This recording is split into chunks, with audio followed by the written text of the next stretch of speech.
The crack of the auctioneer's gavel shattered Rose Foster's world as surely as a bullet through glass, each strike marking the sale of another piece of the life she and her late husband had built together. Trembling fingers clutched her 8-year-old son William's hand, his small face pinched with a confusion no child should have to bear.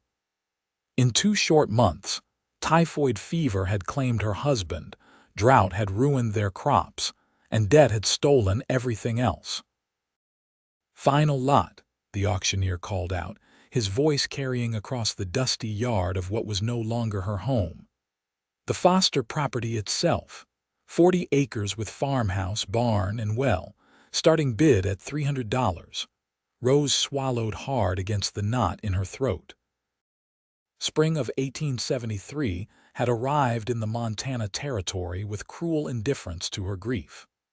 The crowd of neighbors and strangers shifted uncomfortably in the April sunshine, many averting their eyes when she glanced their way. "Mama," William whispered, tugging at her faded calico skirt. "Where will we go?" Before she could summon an answer that wouldn't terrify him further, the bidding began. 300, 350, 400, $500, called a voice from the back of the gathering. The crowd parted like prairie grass in a strong wind, revealing a tall man in a dusty black hat. Xander Armstrong stood with the easy confidence of someone accustomed to commanding attention, thumbs hooked in his belt. The owner of the circle, a ranch was known throughout the county, a widower himself with 3 children, whose cattle operation had expanded steadily over the past 5 years. 500 going once, the auctioneer called, scanning the crowd. Rose felt her legs weaken. 500 would cover the remaining debt with perhaps $50 to spare, enough to get them to her cousin's home in Oregon if they traveled cheaply. A terrible plan, but the only one she had. 500 going twice, sold, to Mr. Armstrong. The property that had been her home for the past decade now belonged to someone else. Rose guided William away from the crowd, her mind racing. They could stay in town for a few nights at the widow Hannigan's boarding house while she figured out their next steps. Mrs. Foster. She turned to find Xander Armstrong approaching, his expression unreadable beneath the shadow of his hat brim. "Mr. Armstrong," she acknowledged, keeping her voice steady for William's sake. "I'd like a word if you don't mind. Go ahead." He glanced down at William, who was staring up at him with undisguised curiosity. "Perhaps somewhere more private. Anything you need to say can be said in front of my son, sir." Something that might have been respect flickered in his eyes. "Very well. I'm not looking to run cattle on this land, Mrs. Foster. I bought it for the water rights to the creek that runs through the back section." "I see." The creek had been Thomas's pride, with its reliable flow even in dry years. "I have a proposition. You and your boy need a place to stay. I need someone to manage this property, maintain the house, perhaps raise some chickens and vegetables." Rose stiffened. "Are you offering charity, Mr. Armstrong?" "I'm offering a job, Mrs. Foster. Fair pay for fair work. You know this land better than anyone." "My ranch hands have enough to do without adding this property to their duties." William tugged at her hand, his eyes pleading. The thought of not having to leave their home, even if they no longer owned it, was tempting beyond words. "My kids and I." He hesitated, removing his hat and revealing dark hair streaked with premature silver at the temples. "Well, truth is, Mrs. Foster, we've come to think of you and William as family over these years. Neighbors look after each other out here. Family." The word struck her like a physical blow. Xander Armstrong had barely spoken 10 words to her before today, yet here he was claiming some kind of connection. "We've hardly exchanged more than greetings at church, Mr. Armstrong." His weather-lined face softened slightly. "My Emma spoke highly of you before she passed. Said you were the kindest woman in the county, and my children have always been fond of your boy here." Rose remembered Emma Armstrong, a gentle woman who had succumbed to childbirth fever 3 years prior, leaving Xander with their 3 children. She'd brought food when it happened, as had most of the women in the area. Their shared experience of loss hung unspoken between them. "I'll need to think about it," she finally said. He nodded. "Take the night. I'll come by tomorrow morning for your answer." He replaced his hat, tipped it slightly, then turned to leave before pausing. "Mrs. Foster, the property's yours to stay in regardless of your decision. I won't have a woman and child with nowhere to go." As Xander Armstrong walked away, Rose found herself studying him with new eyes. Perhaps there was more to the rancher than she had realized. The night passed fitfully, Rose tossing on sheets that no longer legally belonged to her. By morning, practicality had won over pride. When Xander returned, she accepted his offer with as much dignity as she could muster. "William and I are grateful," she said stiffly, "but I want to be clear about my position. I'll work as your property caretaker, not as a charity case."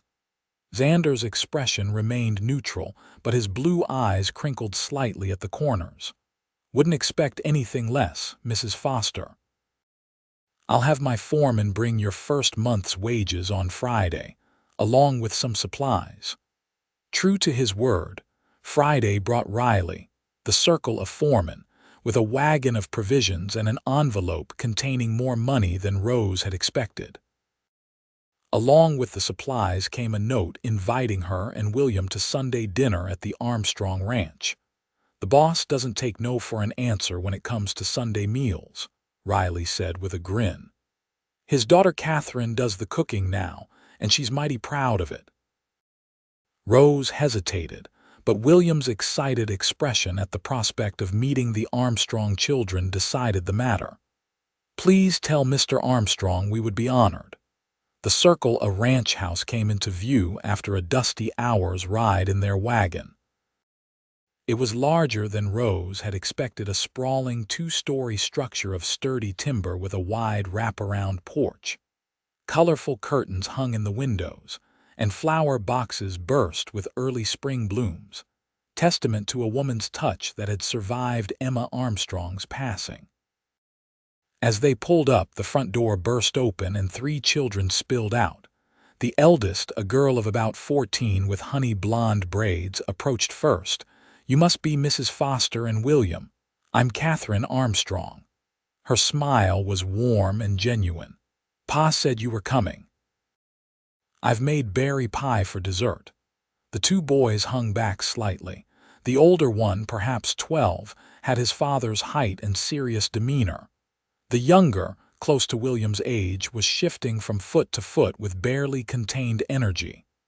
"I'm Michael," the older boy said with a polite nod. "This here's James." "Hi," James blurted. "You want to see my frog collection after dinner? I've got 7. William's face lit up.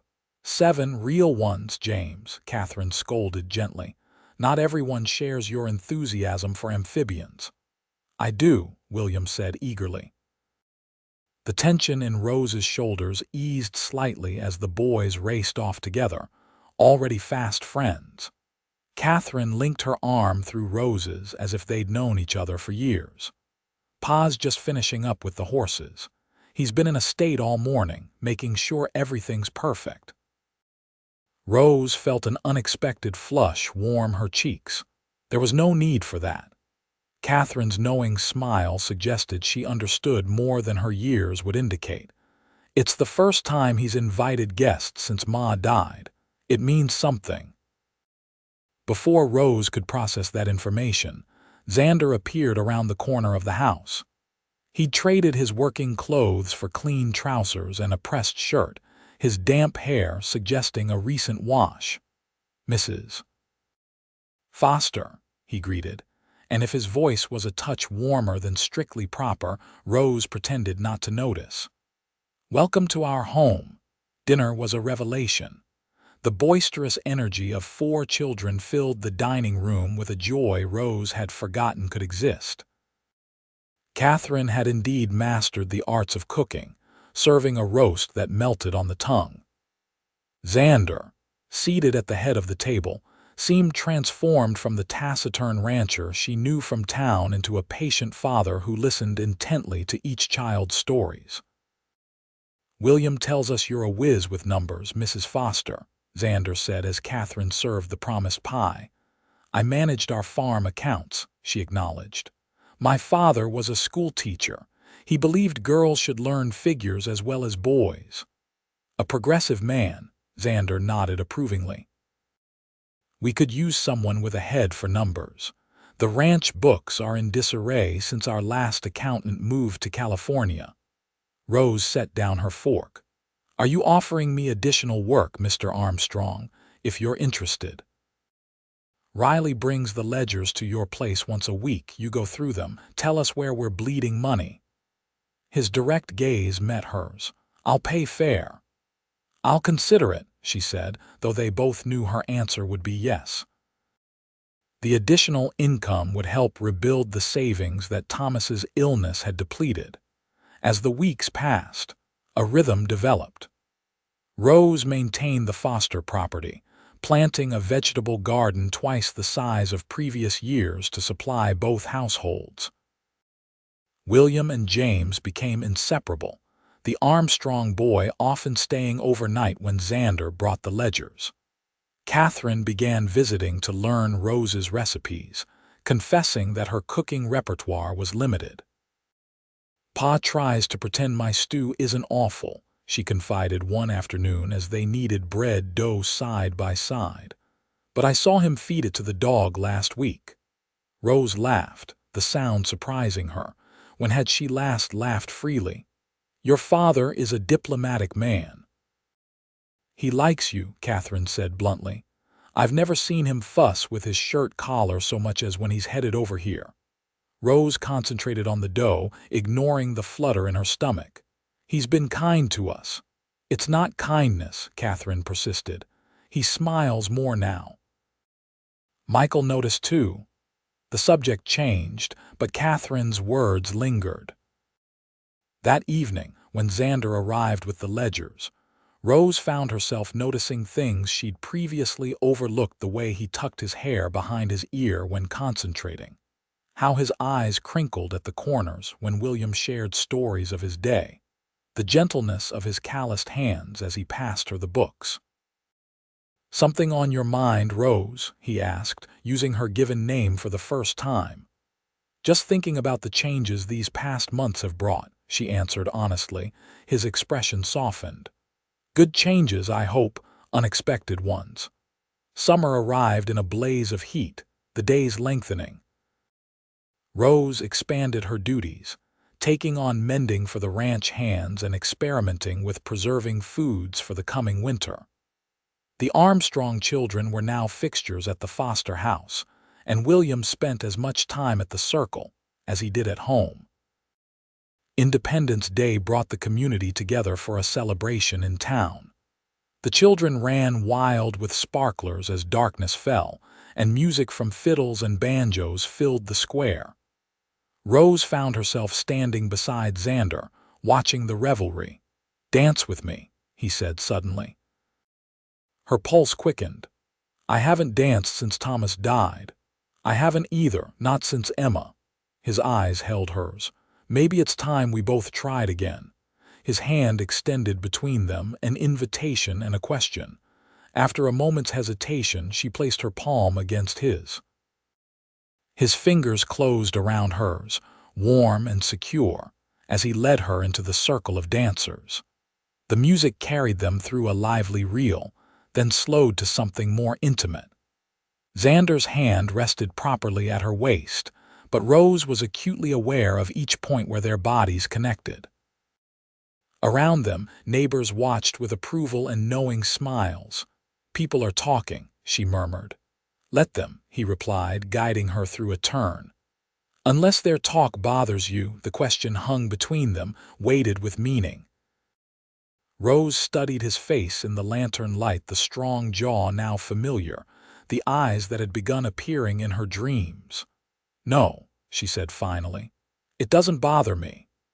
His answering smile warmed her more than the July evening.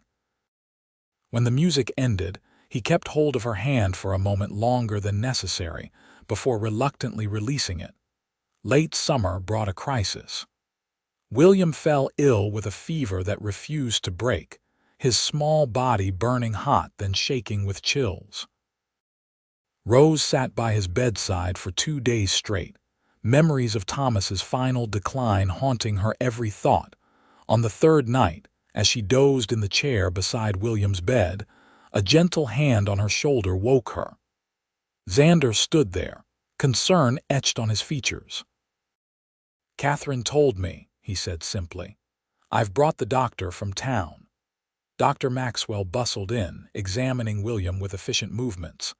Influenza, not typhoid, was his eventual diagnosis, bringing relief flooding through Rose. "Keep him cool and hydrated. He's young and strong. He'll pull through." After the doctor departed, Rose realized Xander had never left. He stood in the doorway, hat in hand, uncertainty on his face. "You should go home to your children," she said gently. "They're at Mrs. Hannigan's for the night. I thought I could stay, help you keep watch." The offer, so simple and yet so profound, broke something loose inside her. The fear and exhaustion of the past days welled up, and to her mortification, tears began sliding down her cheeks. Xander crossed the room in 2 strides, pulling her into his arms. She stiffened momentarily, then yielded, burying her face against his chest as silent sobs shook her frame. His hand stroked her back, a soothing rhythm. "I can't lose him too," she whispered. "You won't," he promised. "We won't. We." The word encompassed more than just the current crisis. It suggested a future, a partnership, a shared life. She pulled back slightly to look up at him, finding his gaze intent upon her face. "Xander, I'm here," he said simply, "for as long as you'll have me." William's recovery was slow but steady. True to his word, Xander remained present throughout, arranging for ranch hands to cover his duties while he split his time between the circle and the foster home. His children brought books and games to entertain William during his convalescence, transforming sickroom hours into something approaching joy. As summer faded into autumn, Rose found herself at a crossroads. The easy relationship that had developed between their families had evolved into something deeper, at least for her. Xander's steady presence had become essential to her happiness, his voice the one she most wished to hear at day's end. But he had made no further declaration since that night at William's bedside, and pride prevented her from speaking first. The harvest season brought its own demands. Rose's garden yielded bountifully, requiring long days of canning and preserving. The Circle A's cattle drive to the railroad took Xander away for 2 weeks, the house strangely empty without his visits. Upon his return, thinner and trail-worn, he appeared at her door with something clearly on his mind. "Walk with me," he asked, gesturing toward the creek that marked the property boundary. The evening was cool, the setting sun painting the landscape in gold and amber. They walked in comfortable silence until reaching a bend where the water pooled deep and clear, surrounded by cottonwoods beginning to turn yellow. "I've been doing some thinking," Xander began, uncharacteristic nervousness in his voice. "About the future." Rose's heart quickened. "Oh, this arrangement we have, it's worked well." "It has," she agreed cautiously, "but I find myself wanting more." He turned to face her fully. "Rose, these past months, seeing you with my children, watching William grow stronger under your care, sharing the ledgers and the harvest and everything in between, it's made me realize what I've been missing since Emma died." He took her hands in his gaze never leaving her face. "I don't want to be just your employer or your neighbor anymore. I want us to be a real family, you, me, all our children together." "What are you saying, Xander?" Her voice was barely above a whisper. I'm asking if you'll marry me. Not out of convenience or practicality, though heaven knows you're the most practical woman I've ever met. His smile was tender. I'm asking because somewhere between ledger books and sixths, I fell in love with you. The words she'd longed to hear hung in the autumn air between them. Rose studied his face, earnest, vulnerable, hopeful. "What about Thomas?" she asked softly. "What about Emma?" he countered, understanding in his eyes. "They'll always be part of us, part of our story, but I believe they'd want us to find happiness again." Rose thought of Thomas, his gentle laugh, his dreams for their land. He had always wanted her happiness above all else. "The children?" she asked. "They've been conspiring for months. Catherine's already planning where to put your preserves in our pantry. Michael's drawn up plans to expand the house, and James and William are thick as thieves." His thumbs traced circles on her palms. "They already consider us family, Rose. They're just waiting for us to make it official." The last of her resistance melted away. "Yes," she said simply. "Yes, I'll marry you." Joy transformed his features. He pulled her close, his lips finding hers in a kiss that began tentatively but quickly deepened, years of loneliness dissolving in the connection. When they finally parted, both breathless, the sunset had painted the sky in spectacular reds and purples. "We should tell the children," Rose said, her head resting against his chest. "Tomorrow," Xander murmured, tilting her face up for another kiss. "Tonight, I just want to savor this moment with you."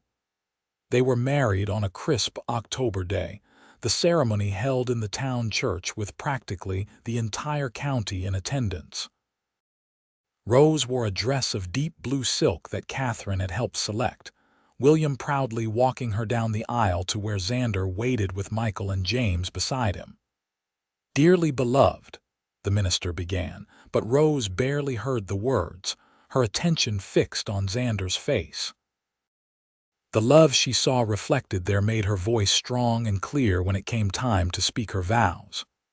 "I take you, Xander, to be my husband, to have and to hold from this day forward, for better or worse, in plenty and in want, in joy and in sorrow, as long as we both shall live." The words were traditional, but the meaning behind them was anything but ordinary. This was not the marriage she had expected when facing the auction block months earlier. It was something far richer, built on mutual respect and genuine affection that had blossomed into deep love. After the ceremony, they returned to the circle for a celebration that lasted well into the evening. Neighbors brought food and good wishes, music played, and the barn was transformed by lantern light into a magical space for dancing. Rose found herself passed from partner to partner as tradition demanded, but her eyes constantly sought Xander, finding him watching her with undisguised adoration. When the last guests departed, the children were sent to bed with promises of a special family breakfast the following morning. For the first time, Rose and Xander were truly alone as husband and wife. "Mrs. Armstrong," he said softly, pulling her into his arms in the quiet of their bedroom. "I'm still getting used to that name," she admitted. "We have a lifetime for you to practice." His fingers traced the line of her jaw. "I never thought I'd find this again, Rose. After Emma died, I was sure that part of my life was over. I felt the same after Thomas." She rested her hand over his heart, feeling its steady beat. "But you gave me hope again, you and your children." "Our children now," he corrected gently. "Our children," she agreed, the words filling her with contentment. As winter settled over the Montana territory, the newly expanded Armstrong family found their rhythm. Rose's belongings were moved to the Circle A, and the Foster property became a working garden farm overseen by a trusted hand. The house was expanded as Michael had planned, with a new wing added to accommodate their blended family. Christmas brought the first heavy snow and a gathering of extended family from nearby towns. Rose, watching the children unwrap presents before the fireplace, felt Xander's arms encircle her from behind. "Happy?" he asked, his breath warm against her ear. "More than I ever imagined possible," she answered truthfully. "When I stood at that auction, watching our life being sold piece by piece, I thought it was the end. Instead, it was a beginning." He turned her in his arms. "I have one more gift for you." He placed a small package in her hands. Unwrapping it carefully, Rose found a delicate silver locket. Inside was a tiny portrait of all 5 of them, commissioned secretly during their last trip to town. "So you'll always have your family close to your heart," he explained. Tears welled in her eyes as she fastened it around her neck. "It's perfect." Later that evening, after the children had gone to bed, Rose and Xander sat before the dying fire, sharing quiet conversation and occasional kisses.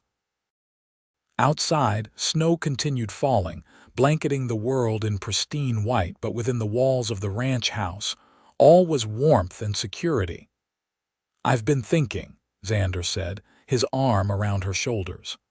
"A dangerous pastime," she teased. He laughed, the sound still a delight to her ears. "What would you think about turning the old foster place into a proper school? The county's growing, and children are having to travel too far for education. We could convert the house, hire a teacher." Rose sat up straighter, excitement building. "My father's books are still in trunks in the attic. We could start a library. You could teach mathematics," he suggested. "You have a gift for it. And you could teach animal husbandry and ranching skills." Their ideas flowed together, building upon each other as naturally as their lives had merged. This was the true blessing of their union. Rose realized not just love and companionship, but a partnership of minds and hearts working toward shared goals. Spring arrived with new beginnings.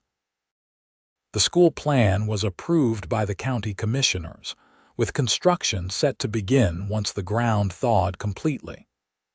Catherine announced her intention to study teaching with an eye toward eventually taking a position at the new school. Michael's interest in ranching deepened as he shadowed his father's work, while James and William became inseparable companions in all manner of boyhood adventures.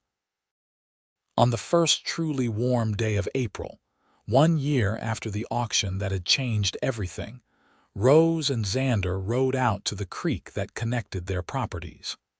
The water ran high with snowmelt, the banks greening with new growth. "Hard to believe it's been a year," Rose said, dismounting near the same spot where Xander had proposed. "Best year of my life," he replied, helping her down from her horse though she needed no assistance. She smiled up at him, still marveling at how natural it felt to be in his arms. "Mine too." "Any regrets about saying yes to my proposition that day, only that I hesitated at all?" She rose on tiptoes to kiss him lightly. "Though I believe I've made up for that mistake since." His laugh was rich and genuine. "That you have, Mrs. Armstrong, that you have." They spread a blanket beneath a cottonwood tree and unpacked the lunch Rose had prepared. As they ate, they talked of plans and dreams: the school's upcoming opening, Catherine's studies, the boys' education, the ranch's expansion. "I have news," Rose said when there was a lull in the conversation. Xander raised an eyebrow. "Good news, I hope, the best." She took his hand, placing it gently against her still flat stomach. "We'll be adding to our family come November." Joy and wonder transformed his face. "A baby, you're certain?" Dr. Maxwell confirmed it yesterday. He pulled her into a fierce embrace, then quickly loosened his hold, suddenly concerned. "Am I hurting you? Is this too tight?" Rose laughed, the sound carrying across the water. "I'm with child, not made of porcelain." "You're made of something far more precious," he murmured, cupping her face in his hands. "You gave me back my life, Rose Armstrong. You and William brought joy back into our home when I thought it was gone forever." "We gave each other back our lives," she corrected. "The day you stood at that auction and said we were already family, you changed everything. I meant it, you know. Even then, when I barely knew you, something in me recognized what you would come to mean to us." As the creek gurgled its endless song beside them, Rose laid her head on her husband's shoulder, content in a way she had never imagined possible during those dark days after Thomas's death. Life had taken an unexpected turn at that auction block, leading her not to loss and despair but to new love and expanded family. "Thank you," she said softly. "For what?" "For bidding that day. For taking a chance on a widow and her son." Xander's arm tightened around her. "Best investment I ever made." The future stretched before them, bright with promise, a new baby to welcome, a school to open, children to raise, land to nurture. But in this moment, beside the creek that had brought them together, Rose and Xander simply held each other, grateful for second chances and the unexpected ways love finds its path.